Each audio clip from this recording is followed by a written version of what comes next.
Thank you everyone so much for joining us tonight for the Arkansas Arts and Fashion Forum's first ever designer pop-up shop and panel discussion. We are thrilled to be bringing this program to you this evening. Tonight marks the final program in our year-long educational pilot programming. We've been thrilled with the turnout that we've had throughout the course of the year. We've learned that there's a lot of community enthusiasm for the educational programming that we've been bringing, and we're learning a lot about what the community would like to see as we expand into our next year of educational programming. So we're really excited to announce tonight that we are launching into an expanded 18 months of programming after today, and we're really excited to tell you more about what's to come in the future. So thank you so much for being here. So joining me this evening are 5 amazing women who are Arkansas-based designers. They have all participated in Northwest Arkansas Fashion Week at one time or another. They have all come at different stages in their design career. Some have been to New York Fashion Week, some are coming to us from Austin, some from India, and we're really thrilled that all of them are here in our fashion community. So I'm going to go ahead and introduce everybody. We'll start at my left.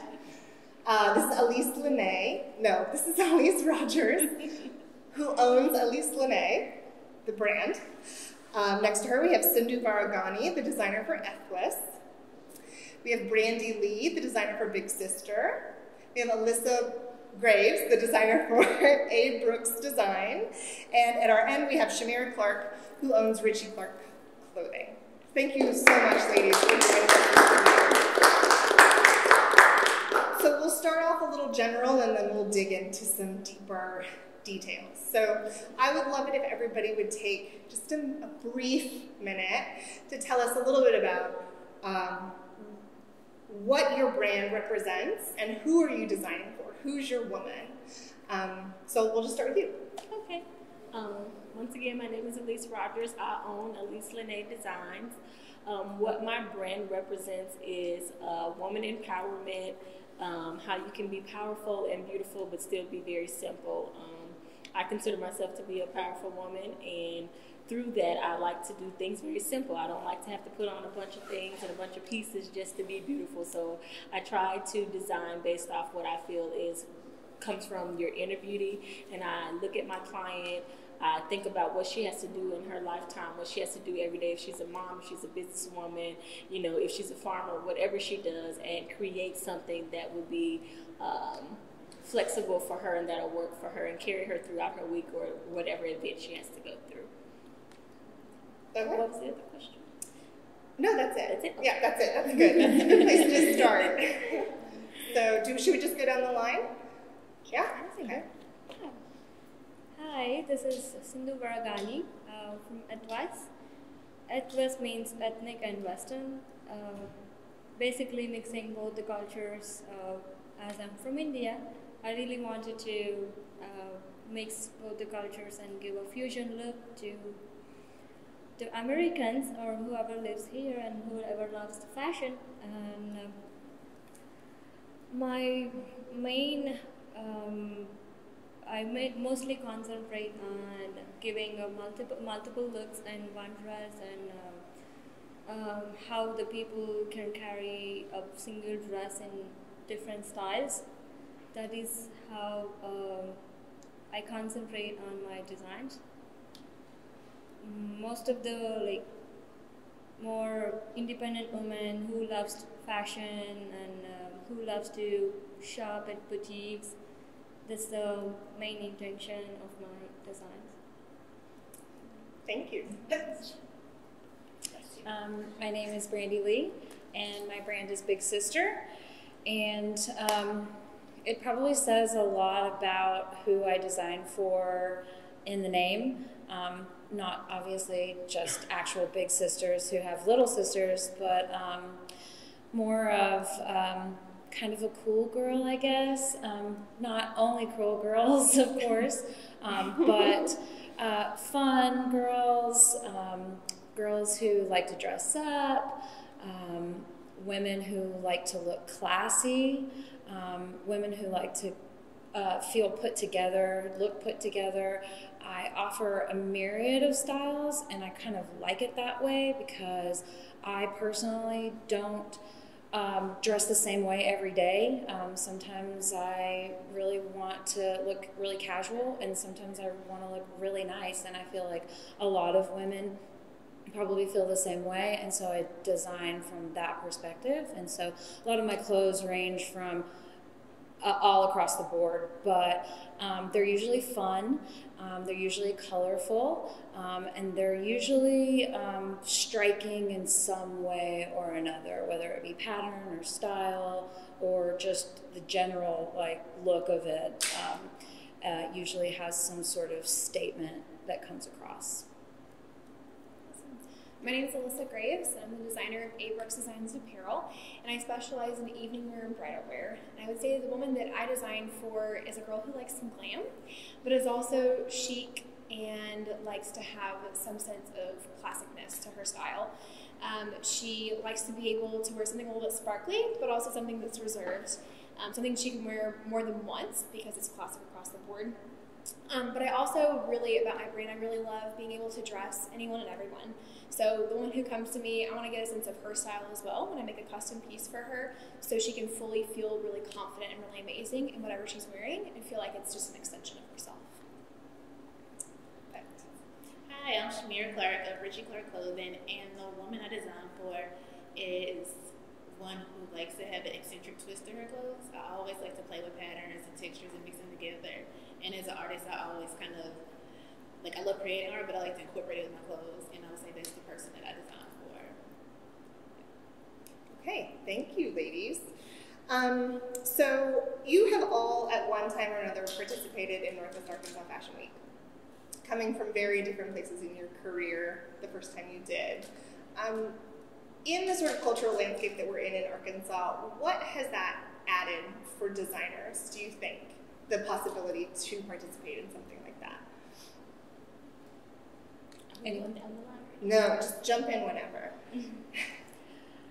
Well, I'll just say that I come from Austin. I moved here in October, and there it is so saturated with every single kind of artist, person, doing every single kind of thing that you could ever imagine anyone ever doing, that there's no room for anyone almost. And so for me, this was an incredible platform to even have the opportunity to show for anyone that will come and to see your designs, and especially knowing or finding out that Northwest Arkansas Fashion Week had such a following and such a backing with the arts community and just the general community that it opened up a door that I am so grateful for. Yeah. I love the opportunity that it created for so many people, especially in the arts and fashion in Arkansas. We're kind of just maybe a little bit slower, not as many opportunities as other places, and it definitely opened that arena up. And that's what I love about it. So after you participated in Fashion Week last time, you went to New York Fashion Week, right? Yeah. So how would you, tell us about the difference in experience there? Okay, so actually, I would say that Northwest Arkansas is pretty on par. I actually like the setup, it's super organized, the communication, working with you guys. I would definitely say that it's actually up there. I'm not mad about that. Yeah, okay. It's very up there quality-wise. It's one of my favorite shows in Arkansas, and then actually doing, New York Fashion Week, I would definitely say that you guys are top-notch. Alyssa, same? Yeah, absolutely. I mean, when you go to New York Fashion Week, there's different agencies that you can work with and get the opportunity, and we actually use the same agency. And the experience that she and I had, I had it last fall and she had it this last spring, even just the season difference is a little bit different with the same agency. And so, y'all are fantastic about communication and getting word out there, really utilizing your social media to be able to do that. And so it's been a really big blessing, honestly, to be able to have you guys. And to feed off of what they were saying, I hadn't been in New York Fashion Week, but I've done other shows, and that's one thing I think what it did for me and my brand was to give me something to look forward to. Mm-hmm. I look forward to working with you guys, whether it's during the show, during an event like this, or anything that you do, because I know it's going to be professional, the communication is going to be great, the support is always there throughout the year. Even if I'm not involved, you check on your designers and see how we're doing, and it's kind of like building a business family, and so having that element is very great. And then how you promote and the environment that you bring into the shows, it makes you look forward to like, oh, I can reach that next goal.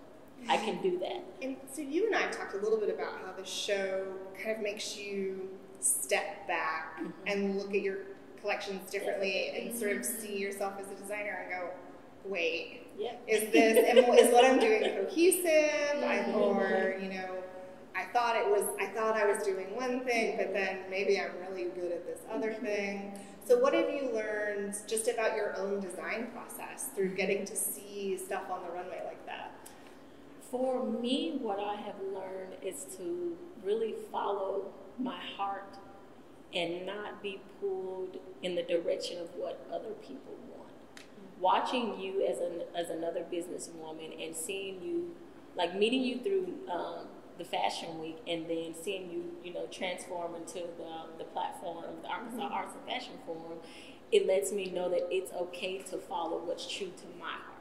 It's okay to follow, what I really want, because I'm sure that on your own journey, there have been people who are like, well, Northwest Arkansas Fashion Week is good for you. It's working. Don't mess with it. Keep it that way. Right. And you're like, well, no, that's not all there is to There's this. so much more to it. There's so much more to it. And so that has motivated me to take time to step back and hold things when everybody's like, well, no, go. And I'm like, look, that's not what Elise Renee needs to do. I need to move in the direction that is really going to be beneficial for my brand as a whole, not just the people or the season that I'm in currently. So it's helped in that way.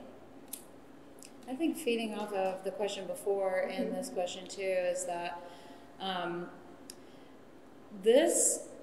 there is some heavy competition. I mean, not competition in like I'm going to get you or any kind of bad way, but more just like stepping up your game, because there are some really good designers here that have really good collections and have really good design ideas and have really quality craftsmanship that I think that it just pushes everyone to be that much better, and that doesn't hurt anybody. So. And this was my first show ever in my life. Which I have to say, congratulations. Oh, thank you. You knocked it out of the park. And I have to thank each and everybody. I just can't mention for you guys, but everybody who supported me through the whole process, all the models, and for you both, Rachel and Robin, and all the team for sure. The overall look after the fashion show, just immediately next day, oh my God, you are a celebrity now. That's the only word I get to hear. I was like, no, I'm not. I wish, but I'm not yet. But that's the only word. A little bit. Yeah. For a for sure. For my community, in my group, I'm the celebrity. For my friends, I'm like, you are an inspiration. That's the word when you hear, okay, this is what I want. This is what I wanted, and this is only happened just because of NWA Fashion Week and Arkansas Arts and Fashion Forum. Yeah. This is the best thing in my life. Oh my God, that's not your shout out. This is now it's the first opportunity. I might get a good, more great opportunities. Absolutely. So this is my base. I'll not forget that. I really appreciate what Elise you just said about why not just stick with Northwest Arkansas Fashion Week. Why break something that's not broken, or fix something that's not broken, or whatever that colloquialism is.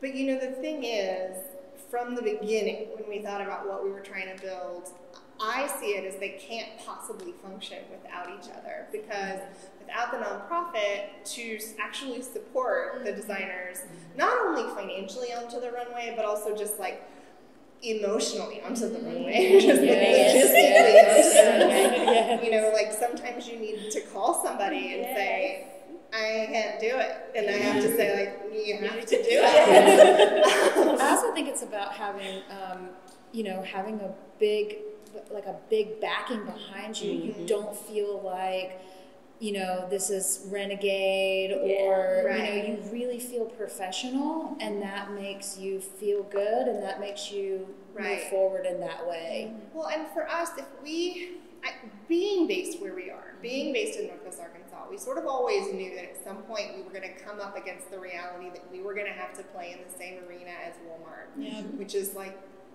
the world's second largest apparel retailer. So that's not nothing. So there was a lot of sort of thinking around how in the world do you contextualize someone who's having their very first runway show ever up against clothing that is mass produced on a global scale for an incomparable audience. And I think that's where the nonprofit had to come in and say, this is an institution that's building itself for this purpose, to sort of say that we understand creative production in fashion as an art form, but we're also understanding it as entrepreneurial skill and a business. So, like, we're here to sort of foster that. And I think about you a lot, Cindy, because you were like back to back on the runway with Walmart, which is such a crazy scale juxtaposition. Okay, so my next question comes with a little bit of an anecdote. So, coming from my field, which is contemporary art curating, we have some audience members who could speak to this. You go to a lot of conferences. You go to a lot of panel discussions. When I was in school, we had a joke that was like, everything was another all-male panel. So it's another all-male panel. Or it would be like, you were always the only female panelist. And I look at this panel, and I think about the programming that we do generally, and it's so interesting to me that it's so heavily female-driven at the local level. And it's so focused on female producers and female audience members and participants at the local level. But globally, fashion's not run by women. But I did want to sort of take a minute to talk about being a female creative producer, but also entrepreneur in the fashion space. Do you think the expectations are different in terms of the understanding of the cultural space of fashion because it's female-led, because it's a female art form, or how has that colored your experience in that space? For me, it has, what I've noticed is that when people look at me, I have to define who I am and what I do a lot more than I think a male would have to do. Because people tend to see me and they say, oh, you're a seamstress, or oh, you're a stylist, or oh, you do alterations. And they put these labels on me that I think culturally we tend to do to women more than we do men. And they saturate what we really stand for. And so, like, you're a woman, but then they say, oh, well, you're just a mom, or you're a wife. And so we get saturated instead of saying, no, I'm a business owner. Like, a lot of people, the first thing when they think of me, so many people imagine that I just sit at home in a little corner on a sewing machine. And I'm like, no, I pay rent in a space to do a business. Like, I have an actual business, and not that you can't sew from home and still have an actual business, but I find myself having to define to people what I am as a female business owner, and I don't think men have to do that as much. I don't think they would have to. So for me, that's what it is. I would say for me, like early on, I kind of blocked it out because I would meet men and like I would go to like business classes and stuff like that, and sometimes I would be the only woman, sometimes I would be like in a room for like old white men, and I would just be like, oh, okay. But there's like sometimes you meet the guys and they'll be kind of like, there was never like true intentions of a business connection, so I kind of like was like, I really don't really want to work with men. So my work kind of became, no, I mean, it really became that way because it was like sometimes I couldn't judge if their intentions were really like work. Do you believe in my craft? Do you see me prospering? Or are you just trying to like slide in on me? So it's just kind of like I've worked with just so many women because I felt safer in that space, and I felt able to connect more and like two human beings talking instead of like I'm a woman, you're a man. You think that like so I kind of. I've actually thought a lot about, from a design perspective, about the male, female, designing for female. I've seen women who have designed beautiful garments for men and only men. And obviously there are so many major fashion labels that are run by men, designed by men, that create incredible garments for women. And for me personally, I feel like I could maybe do a little bit of both. As far as construction, I'm not that good of a tailor, which is technically the term that you would use for a male who sews. A male who sews menswear suits and things like that. And so construction-wise, I'm not probably that good at tailoring. I'm probably a better women's designer. But the whole concept of like trying to be good at both, to try to rise to that level, because I actually get a little intimidated when I meet male designers, because I'm just like, what is it about men that make them so capable for designing for women when I'm a woman? And I know that there are women that design beautiful garments and that are great designers for women, but it almost pushes me, knowing that there are really good male designers out there who are designing for women. It pushes me as a female to just be that much better, to try that much harder, because I'm sort of living up to this like weird expectation in a way, and I haven't quite grasped. I try not to think about it too much, but sometimes it creeps in a little bit. Yeah.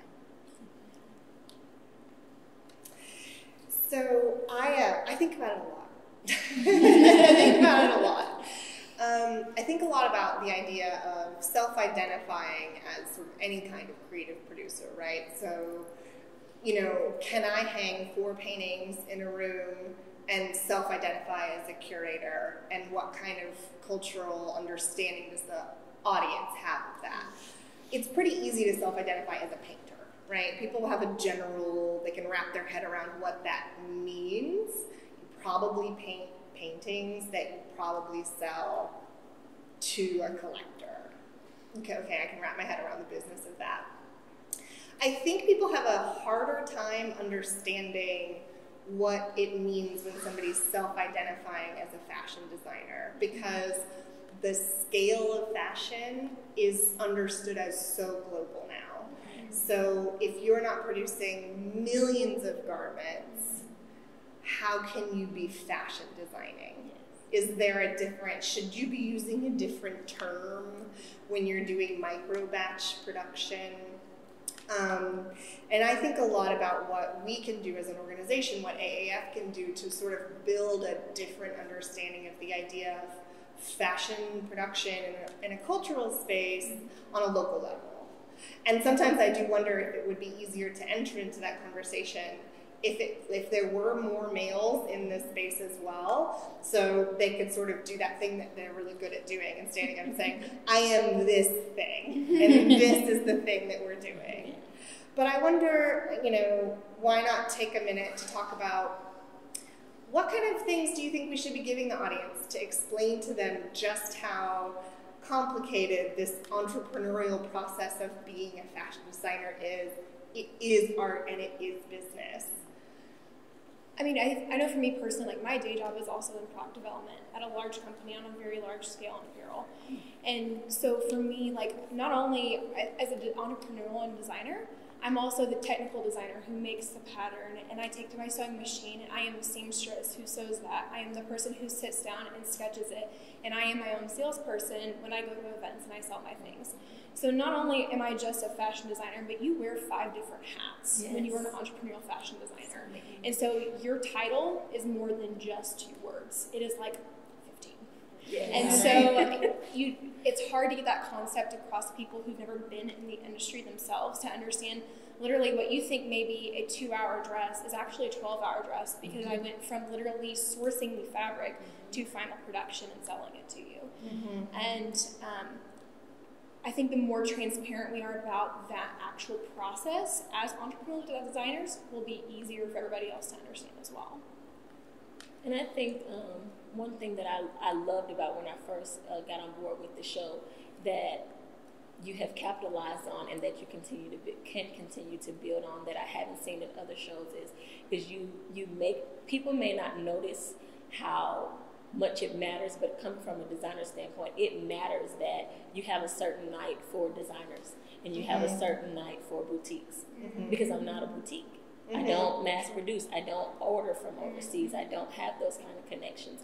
But I can design something for a personal client, or I can design something to have in those boutiques. And so the fact that you have that separation gives me comfort, and it helps me to explain that to other people when they say, well, why are there different days? And I can say, well, because on this day you get this quality, you get the boutiques where you can go in and there's more variety and you get this type of service, and then on this day you have designers who can give you this set of skills and these services, and it makes a difference to be able to explain. And so I love that part. And I haven't found that in other shows in Arkansas. They have a tendency to just put them all together and call them designers. And I'm like, that person didn't spend 12 hours on their dress. Yes. We really struggle with it every season. It's like a decision we have to make actively every season, whether we want to split them up, the boutiques and the designers. And sometimes we land in different places on it, but I agree. I think that as we move forward, you'll see us really trying to separate out and show more specifically the importance of this kind of highly localized and very intricate production. Cindy, you sit in an interesting space because you are a designer, but you don't produce everything yourself. Yeah. So I have a workshop back in India. I'll get everything done back in India. So it's kind of a it's not a big production team, but I do have people that can do like 100 pieces or like up to 500 pieces. But it's not like they can make really thousands or in a short time. But I do have really good team. But when it comes to when I have to stitch a dress for a customer,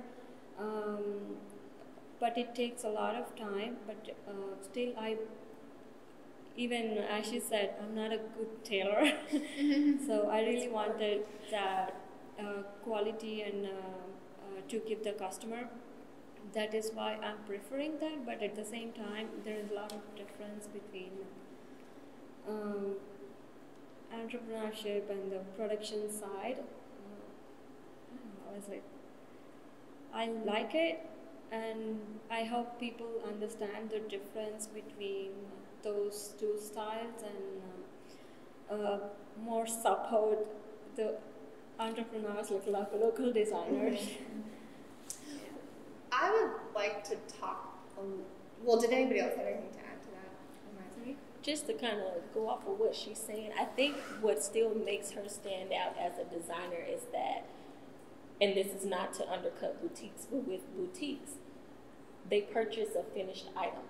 She still goes through the process of sketching, designing, sourcing. She just doesn't have the sewing element always. Yeah, that's the only thing. So she still has the designer element. Yes, I do. Like I go through sketching, selecting the fabric, and they'll do the video calls, and I'll go through the selections and working in the nights, like do this, do that. It's just that I'm not there, but everything is getting done from here. Darcy Like Apparel I'm does not the same. physically there. Yeah, Darcy Apparel does the same thing. Okay. Yeah, I think she's still. That's another thing we're thinking a lot about is production. Yeah. Because let's talk about price point. This is a painful topic, right? Yeah. Fashion sits in a funny cultural space where it's not unlike being able to go to Pier 1 and buy a painting off the wall. That's well, Pier 1's expensive, but like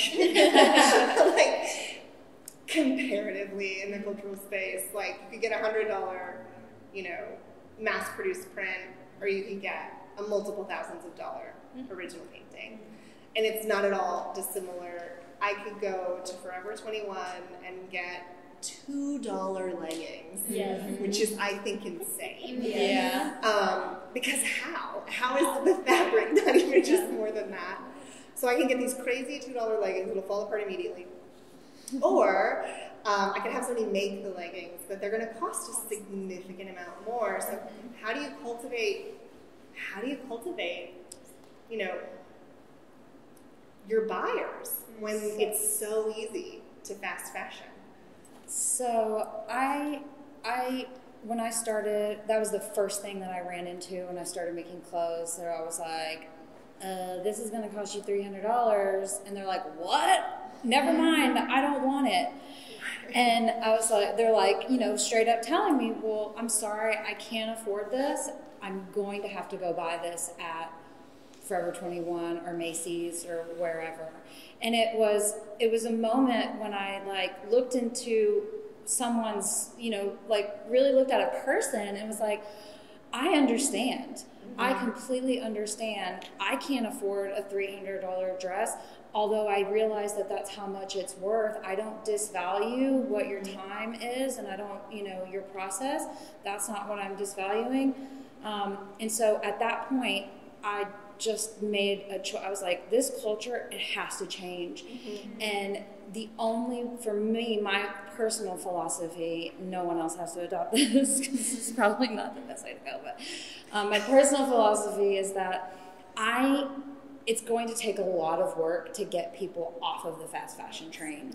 It's not going to be easy. So for me, what I do is I meet them in the middle. I say, if you can pay a little bit extra, go a little bit towards me and get a custom garment, have something handmade, I will meet you also halfway, and I'm going to charge you probably not everything that it's going to cost me, but I'm going to charge you enough to where I make what I feel I'm valued for, and enough that keeps you in my door and out of that door.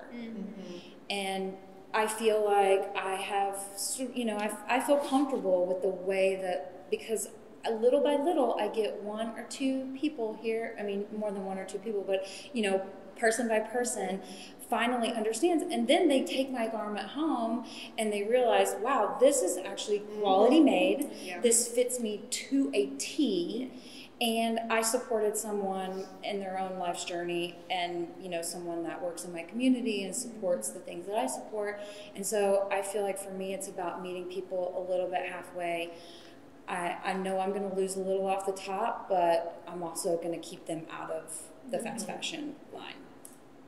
I'm so grateful for the growing awareness, because lately, compared to maybe 5 or 6 years ago, people are more aware of what happens in factories and what's happening to the people that are making those things in the conditions they work in, they live in, and so now you have people who are just more apt to pay, and also who are more open, and they want to do the right thing. They want to use their money to empower somebody and to sow a seed into their community. Because when you buy from us, you're helping my niece get ready for college. You're, getting my grandma a Mother's Day present. You're not just paying to me. So, so I'm grateful for that. Because it has been changing.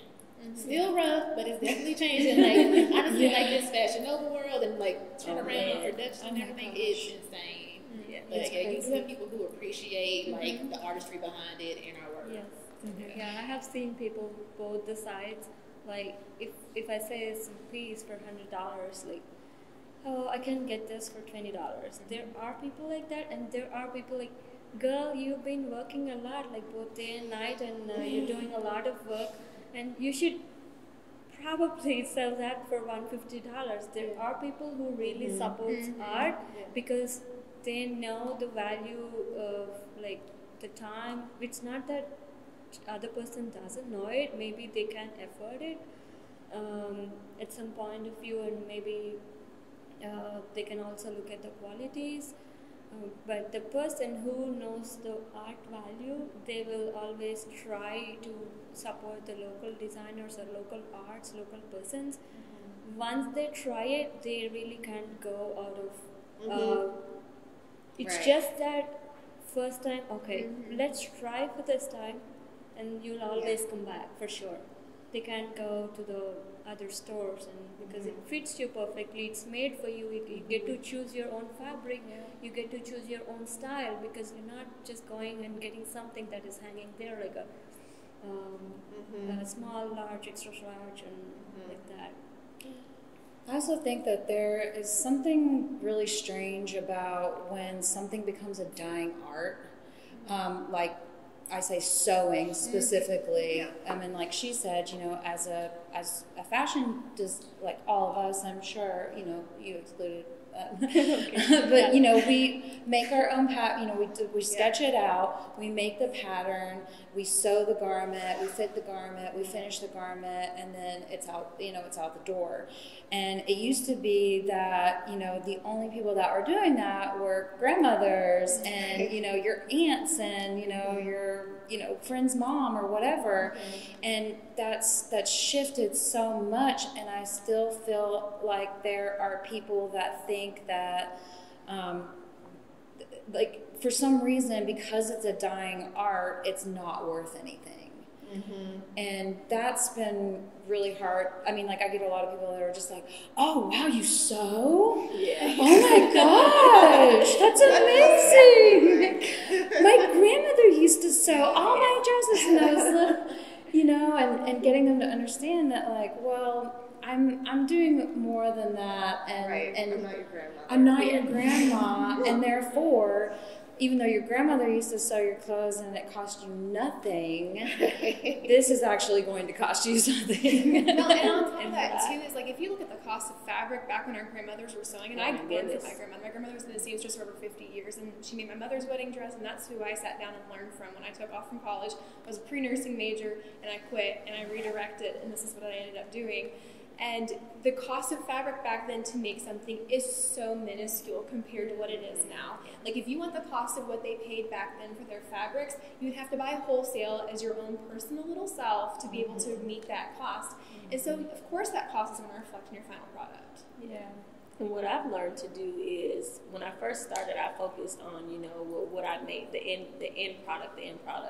What I've learned to do now to get the customers coming back is I don't even say I offer a product. I offer you a service. Yes. And so me sewing for you and designing for you and sketching and using my time and my hours and my gas and going to pick out fabrics and stuff, it's a service and it's an experience. And so you can go to the store and buy a pair of jeans or a pair of slacks or a dress that may fit you, may not fit you. You might have to bring it to me and get alterations.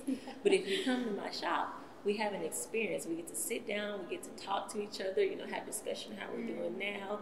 We'll get to see what you like, what you don't like, and source things together. So I think what I have found, like even with both of me and Shamira, we're from Little Rock, there are a few designers there that have a great skill. I know some who have great skills, but I tend to get their customers because they don't have the same experience. They don't go shopping with their customers. They just send them to the store and they're like, just pick this fabric out, and they have no idea what they're doing. But they want to charge them $700 for a dress that I can make for a couple $100 less than that, and then you get a great experience. And then they come back or they tell their friends. And so I think in our line of work, selling the experience is something that helps as well. Yeah. I think a lot about that. Or go ahead. I was going to say, like, when you were talking about the dying art, I also feel like because it's like sewing and it's associated with women, it's like really undervalued. Part of it too. Like, I mean, people kind of expect you to be like well, I'll make that for like $20. It'll take me 7 weeks. I'll do it for you. I'll do it for your life, and my life doesn't matter. I don't need to eat. Yeah. I need to catch up on my favorite shows too. Right. Which is obviously wrong. Like, right. Yeah. I do kind of feel like that's part of it too. Yeah. I get that a little bit. I get that.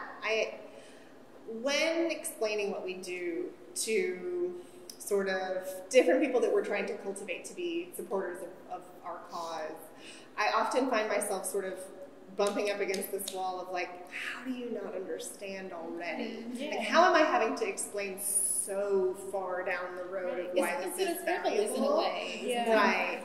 And I think what's helping me conversationally recently is to think about it in terms of like craft beer or locally roasted coffee. Yes. And how like everybody's converted to their $9 latte because it was small batched, we're local, all of it, right? We're all spending that money when I could very easily get a $1 coffee at the gas station. Right. Like, so easy. So that hurdle has been jumped, right? And that's like an 8-fold price increase. I think that math is right, but but there's something about that sort of like that first experience, right? So having to jump that hurdle the first time, and like just case in point, the jumpsuit I'm wearing. When I found out from Brandy how much this was going to cost, I was like, I can't not buy that. How are you making these for this price? Like, how is this humanly possible? Because I could very easily have spent the same amount for a globally produced, just boutique item, and just, maybe not at a chain store, but at a local store. I could very easily spend the same amount or more for something that isn't this. Which is, I think, obviously amazing. But then also the difference in just the construction. You don't realize it until you start really interacting with designer-made clothes a lot, which we have the great privilege to do, but it's just a completely different animal. It's just a completely different kind of like, this is going to last forever, right? And there's enough seam allowance that I can get fat and we can change it, or I can get skinny and we can change it, but like it's got some staying power. And I think if we can just convert enough people to know that and to say like, okay, I'm gonna spend the $200 on this and we'll see. And I do think that like you'll have repeat customers. Yeah, I think what Elise said is really a good term for it, which is it's a service. And the whole design process, even if Sindhu designs something, it's a service. She's going to sit down with her client and she's going to talk about what they want, and she's going to go through different styles and cuts and fabrics. And even though it'll get made in India, it doesn't matter. Like, her client is still experiencing a service as a fashion designer. And I think to kind of play off, I can't remember who said it, but with the cost of fabrics and stuff, I think because people don't understand the culture of sewing, that's why commercially they've been able to raise the prices on it. Because you have so many people on YouTube who are like, well, I can do this for this amount. They cut themselves so low, and they give away free service.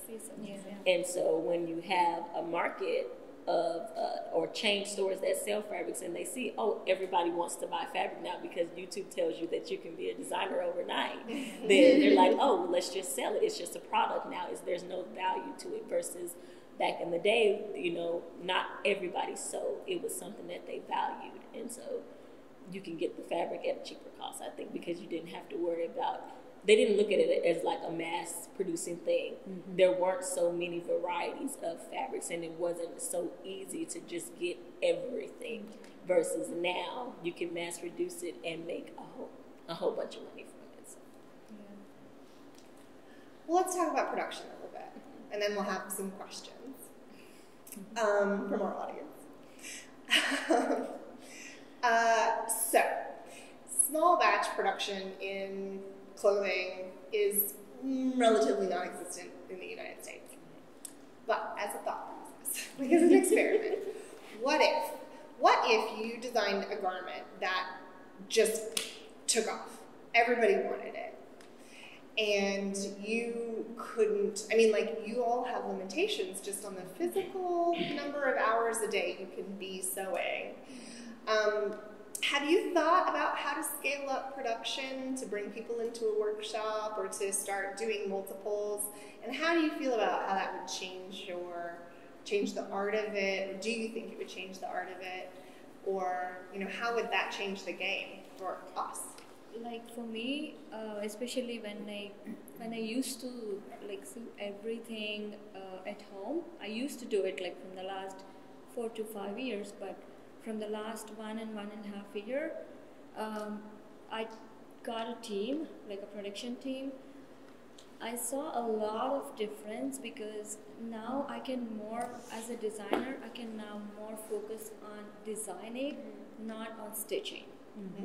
Like I can tell them, like I can spend 1 hour or 2 hours with them, like do stitch like this, stitch like that, and I can always be on call with them, but not you're actually sewing it. You can always, your mind will be working all the time, 24 hours, and you can always go out there and meet new people and get more clients and tell them what you are doing. There is a when you do the production, when you think of this small batch production, there is a lot of advantages to you get.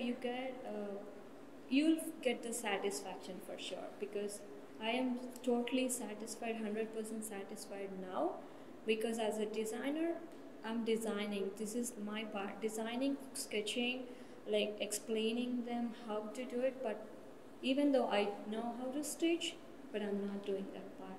When it comes to me, I can stitch it, but I am not, because I want to design. I enjoy designing. That is my future. What's a small batch? I mean, I'm very, very uneducated about production, really. Yeah. And so, what exactly is classified as small batch? The 50-100? Right. So another thing we think a lot about. Another thing we're thinking a lot about these days. So if you want to so what we found is that most small batch production is done overseas, and it's done at 100. 100. Like 100 is the smallest batch you can do. Okay. But I'm imagining like 10. Yeah. That's what I would say. You would stay at 10. I would stay at 10. Even from the time that I've started, and I have an older sister, and she thinks it's the craziest idea ever, but I've never wanted to mass produce. Even if I got into someone's boutique, my highest number that I would go per piece would probably be 10 items. Honestly, in my heart, I think I'd stay at 5. Because seriously, and I say that because I think, also because I still think of myself as offering a service. The difference with mass production is anybody can go, say if we say Walmart or anywhere, they can go to Dillard's or Walmart or something and buy that dress 10 times in a bunch of sizes and a bunch of colors or whatever. When it's custom, the whole purpose in custom is that you don't go up the street or to a different city and Mary has on the same dress that Jane does. And so it's kind of like when you buy a new car, you think you have this great, awesome car that nobody has, and then you get on the road and you notice the same car. You're like, hey, somebody else does have this car, you know? They're not producing in batches of 5. Exactly. And so I don't want my customers to have that experience. I want my customers to have to go pretty far to find somebody who has on the exact same thing that they have. And so if I were to have a company, because like I was talking to her earlier about, you know, possibly getting some people to sew for me, because I do spend a lot of time sketching and drawing and having to sit in front of the machine. And even if I just had 1 or 2 seamstresses to get the sewing part done and I just be over it, I'd love that. But I still wouldn't want to go over 10 at the most. I 100% am on board with what you're saying. For the longest time, and probably still to this day, I think it even says in my bio for Northwest Arkansas Fashion Week that I make one-of-a-kind clothing, and a lot of people are like, oh, that just means you make unique stuff. No, I literally mean I make one of a kind clothing. And that means that you are not going to get anything like this. You're not there. I won't make another one of these. And it started because I would just get fabric that I couldn't get any more of. And I'd just be like, no, I really don't have a choice. I can't make any more of these. But as far as the small batch production, I'm very interested in there would definitely be some kind of design that I would be interested in doing a small batch production, and I think it would have to be a very specific design in order for myself to do that. But I would be more focused on trying to create some sort of industry that does that here. Yeah. There are very few production houses in the United States right now.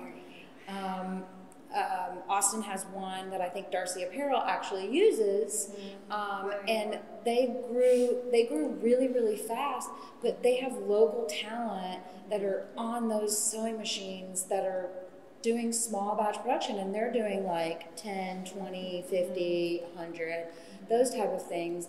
And so I think that before I would probably send out anything to be mass produced or small batch production, I would probably be more focused on trying to find someone locally that would be willing to come in and sew for me to create the 10 or the 15 or the 20 or so forth.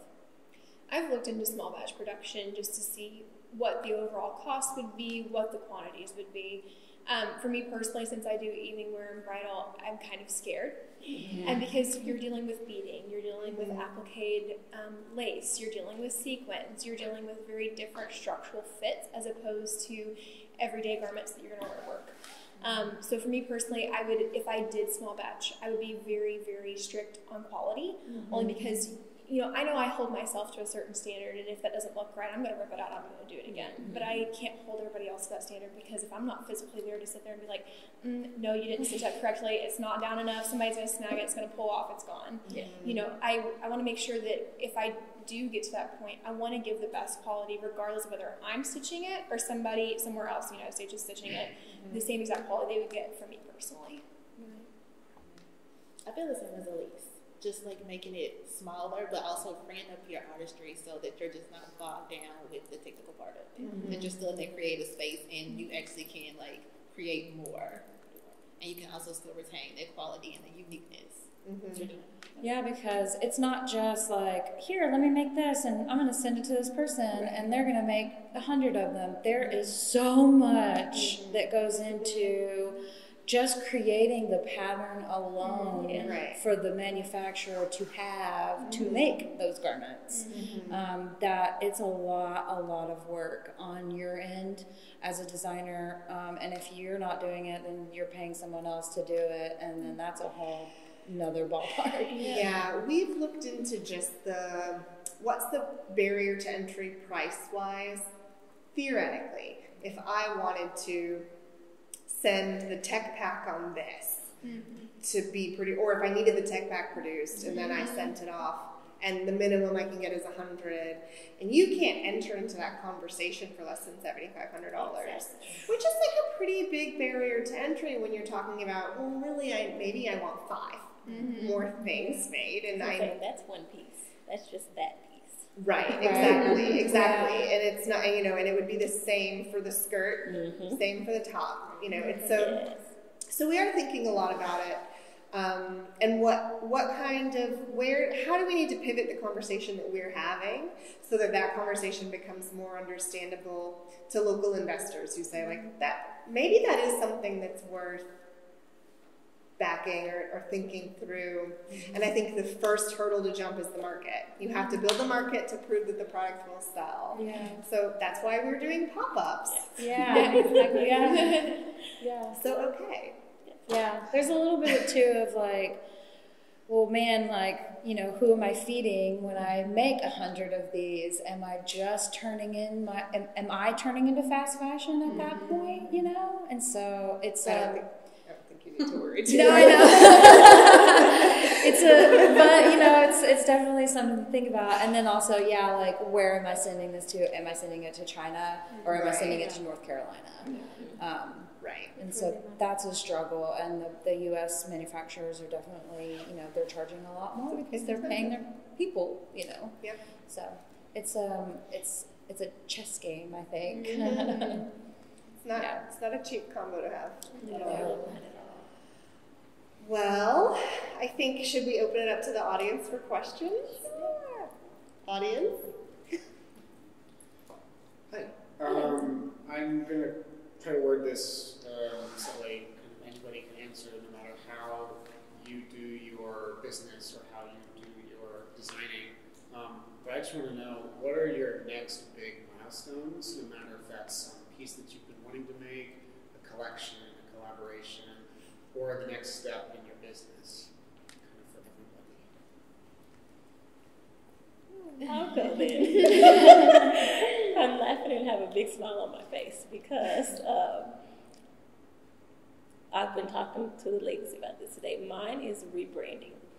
And I am rebranding because to kind of feed off of what I said earlier, being an entrepreneur and being a creative designer, you can be pulled in so many different ways. And if you get lost in that, it takes a really big mental toll, because people don't realize, like, as a designer, you can be sound asleep, and then at 3 o'clock in the morning, your brain's like, oh, this dress, and it starts designing and creating, and you can't stop it. And so you have to get up and go to your nightstand and sketch, or go to your desk or something and start creating, which causes you to lose sleep.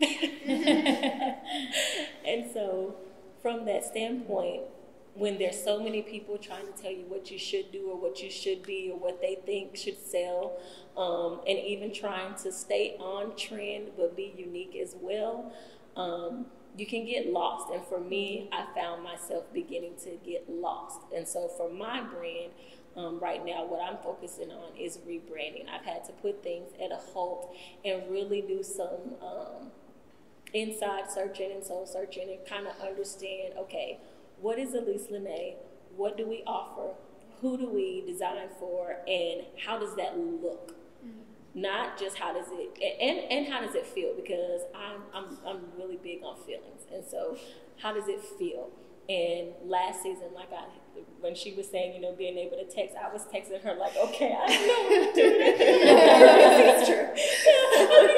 It's true. And luckily she loves us enough where, like, she saw my post on Facebook and she was able to say, okay, something's wrong, let me check on her. It's true. Yeah, and she's like, what's going on, babe? And I'm like, I'm having this meltdown. I'm having this creative meltdown. And I kid you not, like, even not this 2018 season, but the season before that, I got the flu.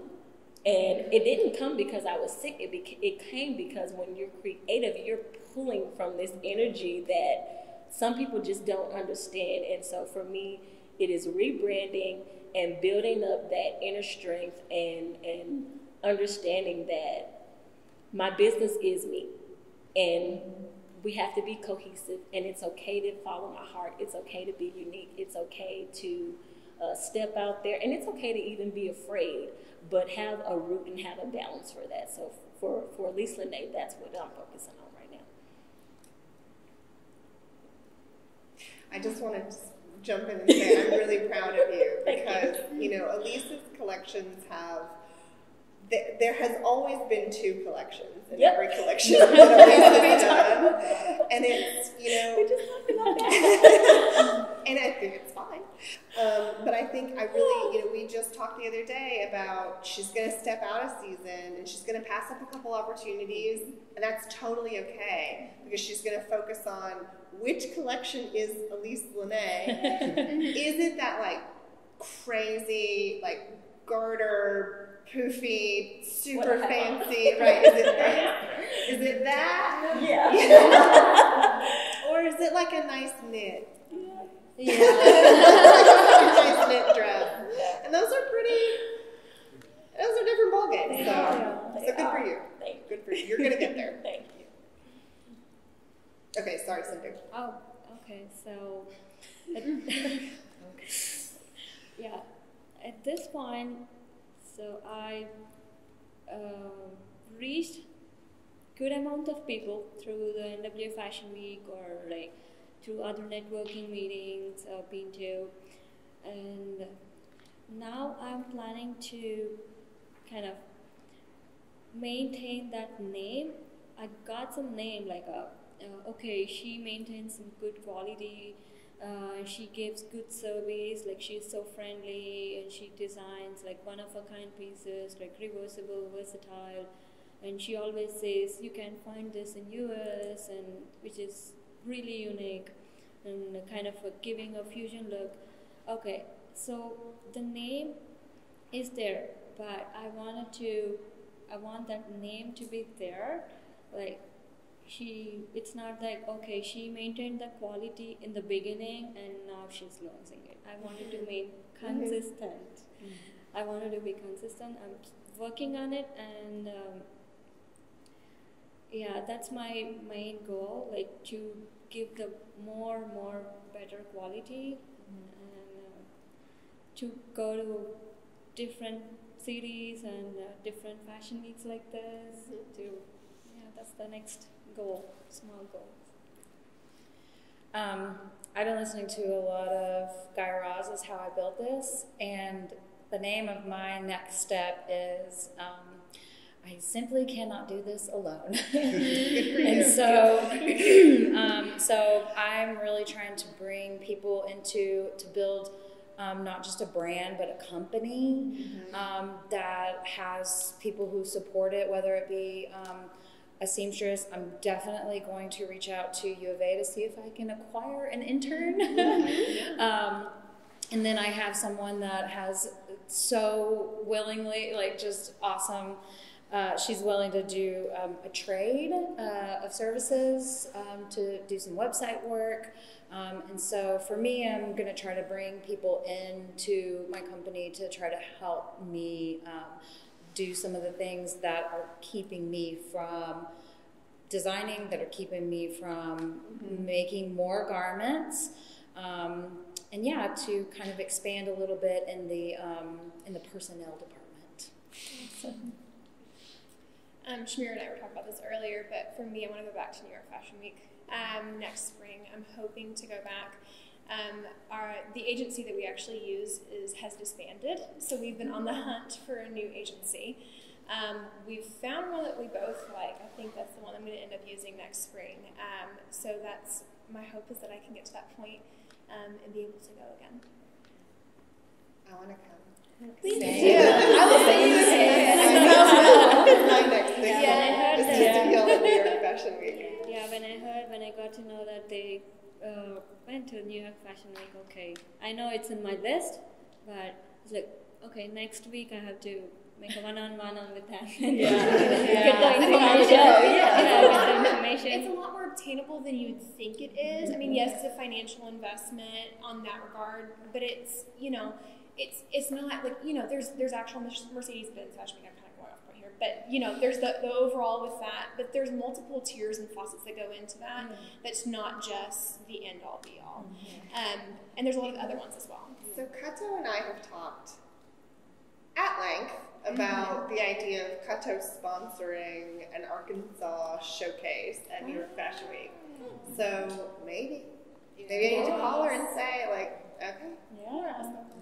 But sounds like a lot of work. Because I feel like growing up, when things were like a little bit more restrained, like Shona New York Fashion Week was like that spot. Like you wanted to be in Bryant Park, which I mean they shut it down, but it was like that's like if you were a designer and you had a collection and you wanted that name, that's where you went. So like doing that for me was really huge because I just grew up seeing it. Like I would watch the shows on the Style Channel and everything. Like they were playing all night. I was like, oh my god. And then so like after doing it, I was like still like, oh my god.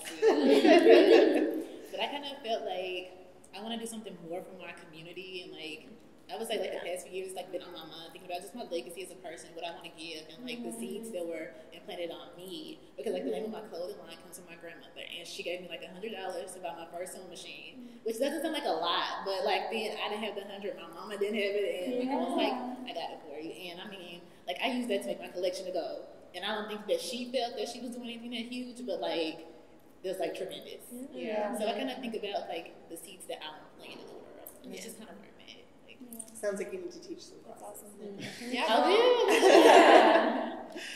Get some little interns. Any other questions? What is currently inspiring you in your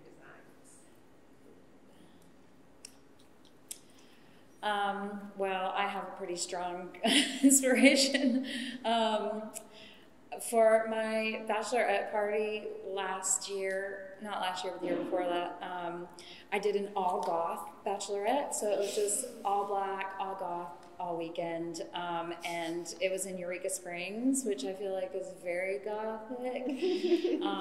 And so I am very much recently inspired by a lot of goth, a lot of black, a lot of witch, occult. I know that sounds probably really creepy, but I'm not like casting spells or anything. I just really love the aesthetic that a lot of the symbols have, a lot of the coloring. That's a lot of everything dark. I love that though. I know for me, like especially in the bridal industry, right now we've gone very much away from white. We've gone to more nude shades and blushes and alternative bridal, which I think is great and is an awesome aesthetic.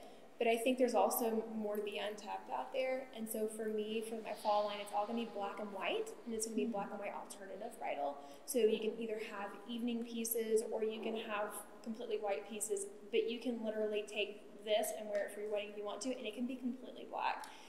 And being able to say, it's okay to be able to be out of the box, even from the out of the box standards that our society has set for this at this moment. So that's where my inspiration is.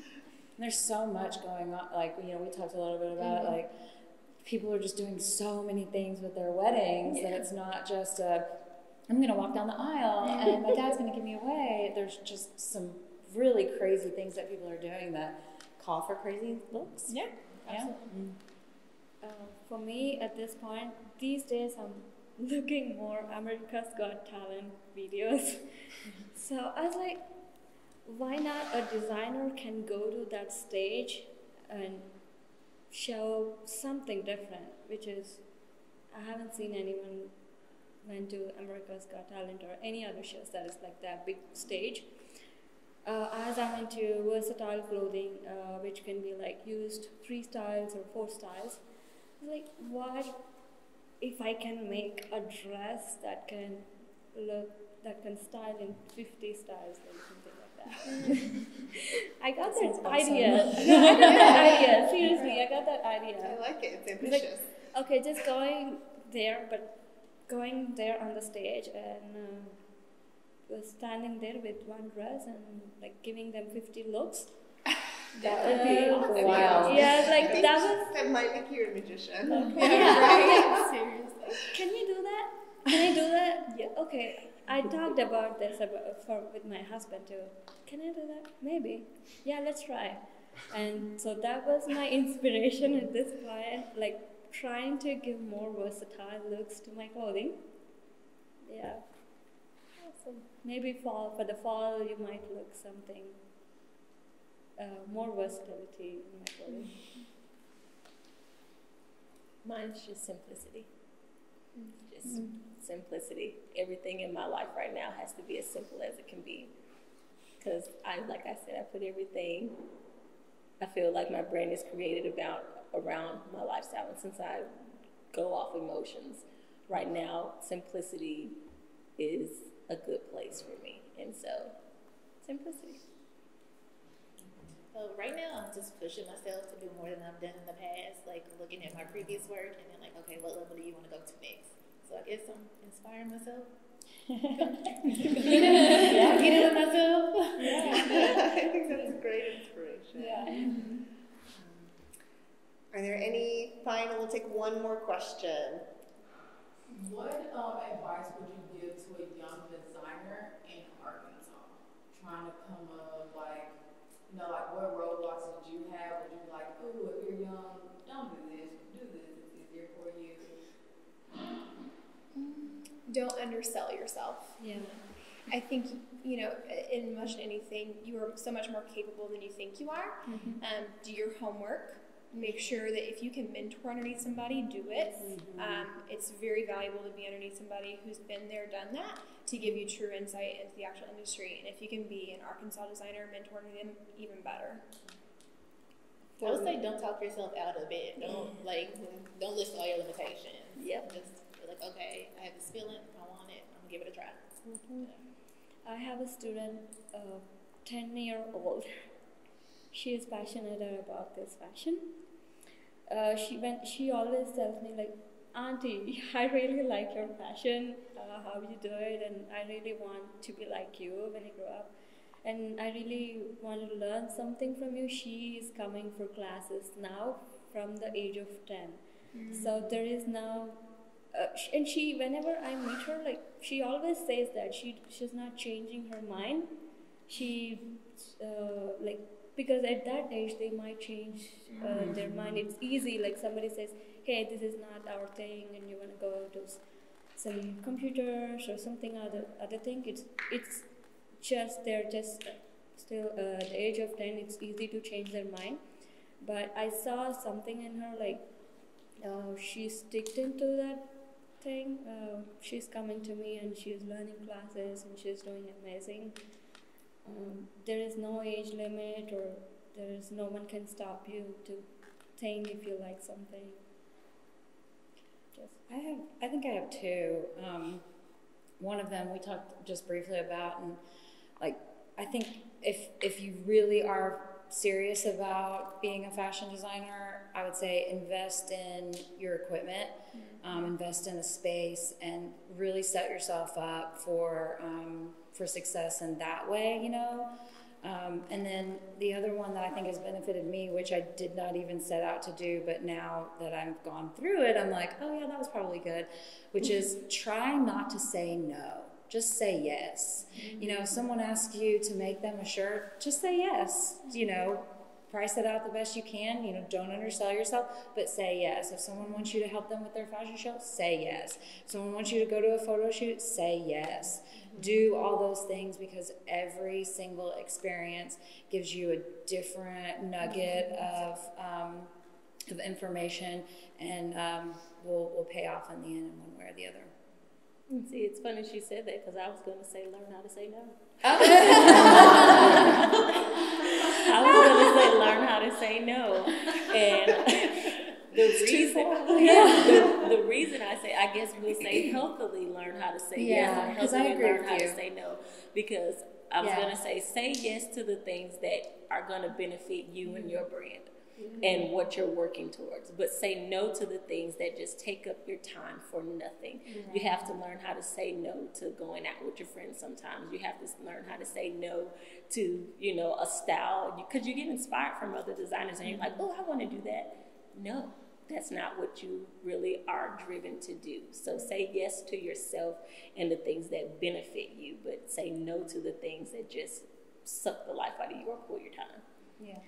I would also just add to that you should contact the Arkansas Arts and Fashion Forum. We have some services that we can provide. And I'm really interested in texting people when they are freaking out about their creative production. It gives me lots of life. So I think that's a pretty good place to end it. Yeah. Well, thank you so much, ladies, for coming out tonight. I really appreciate it.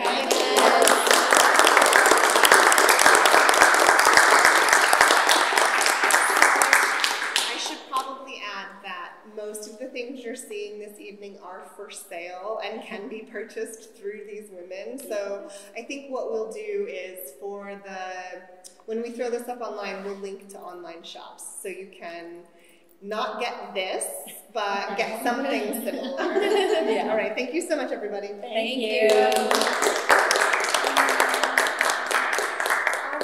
right, thank you. Now we're really done.